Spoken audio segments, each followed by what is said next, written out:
And tapi for 3PM, we are actually a relatively new persatuan dan kita lebih kecil dan kita more for the technical side.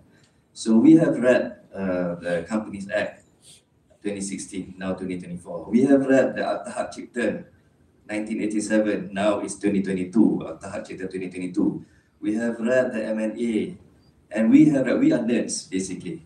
So macam kita chat Abang Ad also especially. So we and Abang Haris pun join kita pergi Office MSCP Board Inspection. Tak pernah dalam sejarah CMO persatuan ahli-ahli Board Inspection. So that is ada lawyer dengan limited. So itu yang pelik. So now the fight has gone to the next level. So which is why now kita rasa kadang macam Datuk jalan penyelesaian yang baik kita dah cuba sebenarnya. We have gone through the AGM, which is the proper channel, and then after that we have tried to go to the legal channel, which is kita consult lawyers. We have a few lawyers yang nak tolong kita pro bono, but after they went through the case, because it is in the constitution of the CMO, so memang tak boleh buat apa. Pasal the moment we sign, we have already agreed to all those things. So legally kita dah tak ada standing, although debatable, tapi it's not enough. They are confident enough to bring it to court. So which is why macam Abang Samad we decided, okay, if we cannot change the law, we have to go to the lawmakers, which is the kerajaan, because that is the final, that is the last straw. So macam I respect Datuk Freddy still want to secara aman, but 3PM we have fight for the past 7 years, Abang.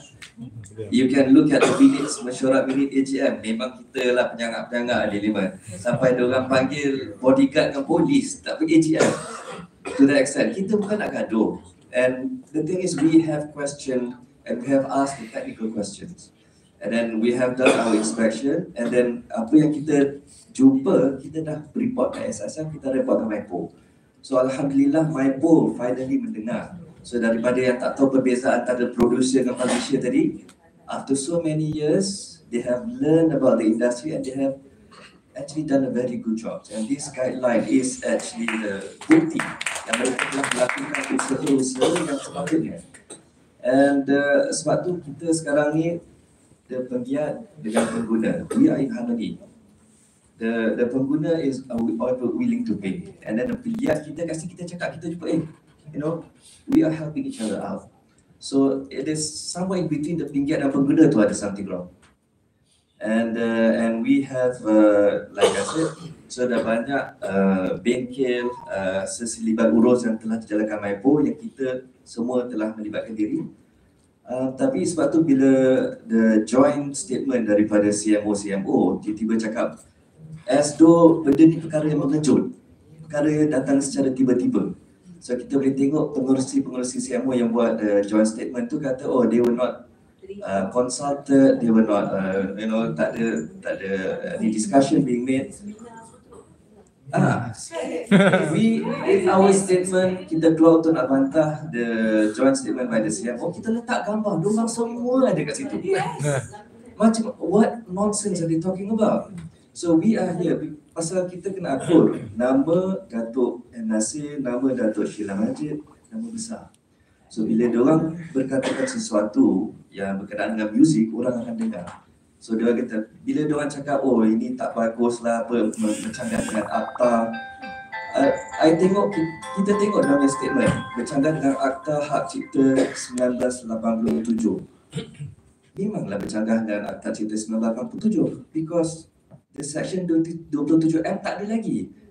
Dia sekarang ni Akta Hak Cipta 2022. Diorang macam tak update.